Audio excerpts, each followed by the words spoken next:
Buy $60,000 in cash flow for $7,500.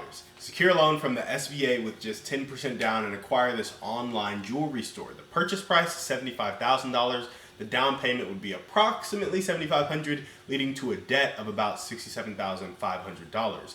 Make sure the business's cash flow can cover the debt. Monthly payments are about $1,030. You'll have $48,000 left over after debt payments. Now let's talk strategy. Identify the potential red flags. They're selling you recent cash flow. There isn't a great track record. Assess the strengths. Low maintenance and a chance for partnerships to grow brand presence and increase profits. After that, consult with your team. Your accountant, your lawyer, your equity partner may be a due diligence expert to make a well-informed decision. Embrace this opportunity to own a website that you can scale with digital marketing expertise. All right, so we talked about having digital marketing expertise to scale this business, but I do want to dive a bit deeper into those red flags, some of those strengths. And the first red flag I want to dive deeper into is selling you recent cash flow.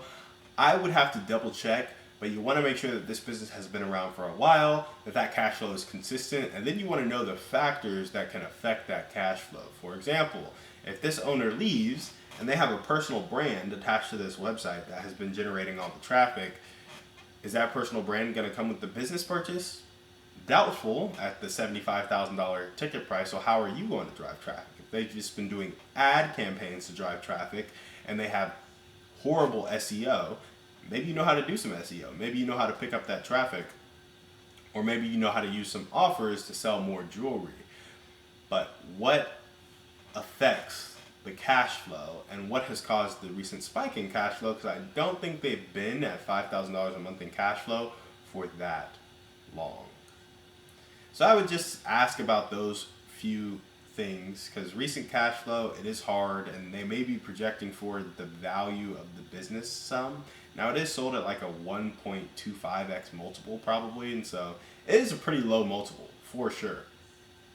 But it's also recent cash flow.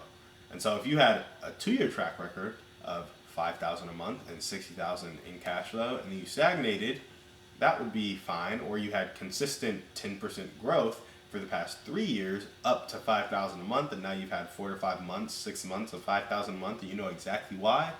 That's fine too. But we just want to make sure that we know exactly what is going on, exactly what factors can affect cash flow, and then how we can protect our downside. And then, of course, the other red flag was poor track record. I don't think the business has been around that long. I think it's been like a year and a half.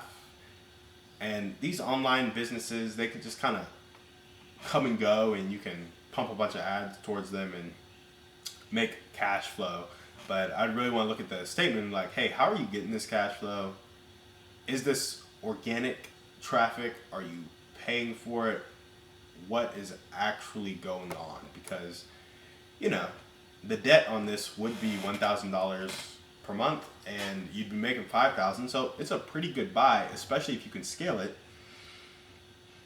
But if you can't scale it because they're scaling it with their personal brand, you're into a bit more issues. And the other question is like, am I just drop shipping the jewelry, or do I have to work with suppliers somewhere? There's just a ton of due diligence questions that weren't touched on by the listing that I can remember. Of course, I do think it is a drop shipping type of business, and you really just have to run ads to it and make sales, and then you don't really have to worry about any of the shipping or supply or anything of that nature.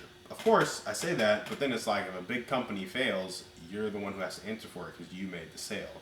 So you could have a bunch of refunds because of somebody else's mistake or something like that. I don't know, not a professional drop shipper, but I do know that there are some things you need to look at, some things you need to think about before you move forward with a business like this, even though it looks like it can cash flow a lot. Like you can technically, for $7,500, get $4,000 a month in cash flow. That is pretty good.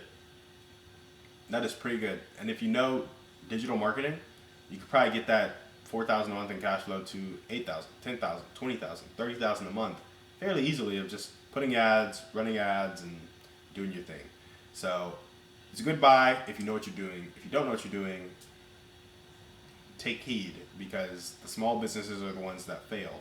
And then you'll just have $75,000 worth of debt, and you'll have to go get a W-2 to fix that debt. So Of course, they're selling you recent cash flow, poor track record. Dive into those couple things. Ask some questions about where the risk is, because it does sound like a really good deal if you can mitigate that. Strength, low maintenance. I don't think it took them 40, 50 hours a week to run this. If you want to scale it, it may take you 40 to 50 hours a week, maybe 60. But if you have skills and you have a team and you know how to leverage virtual assistants and you know how to leverage systems and processes, I think you could grow this pretty well, because most online tasks are made simple and made for people to succeed. And so I think it is a fairly low maintenance business. It's online stuff. The only question I would have is, what is the supply chain? Because that could be the going high maintenance thing, but I think it's drop shipping, in which case it's low maintenance stuff. A lot of other businesses make a lot more money off of you doing the sales for them, and they handle the back end logistics for you. But you can take your profit too and go. So that's just a good strength there. Low maintenance, online, kind of easy stuff to learn and easy stuff to outsource, and plenty of agencies that can help you do that. You just have to find a good one. Final strength is partnership opportunities. I would say, given that it's jewelry, working with influencers that are, 10K followers, 20K followers, 50K followers, 100K followers, and giving them free jewelry and having them make posts will be a great way to grow the business, if that still works. I've never done an influencer campaign successfully, but I do know a lot of businesses use them. And so as long as you find your kind of niche group that you're trying to serve, that can be a really useful tool to, grow the business. Just those partnership opportunities, and hopefully you can give them some revenue, and then that revenue share will make less money out of your pocket, but help you leverage their audience to increase sales. So that's what we got for you guys today on the show. Thank you so much for watching. We will see you on the next one. And remember, we are a community of people, judged not by our wealth, but by our impact.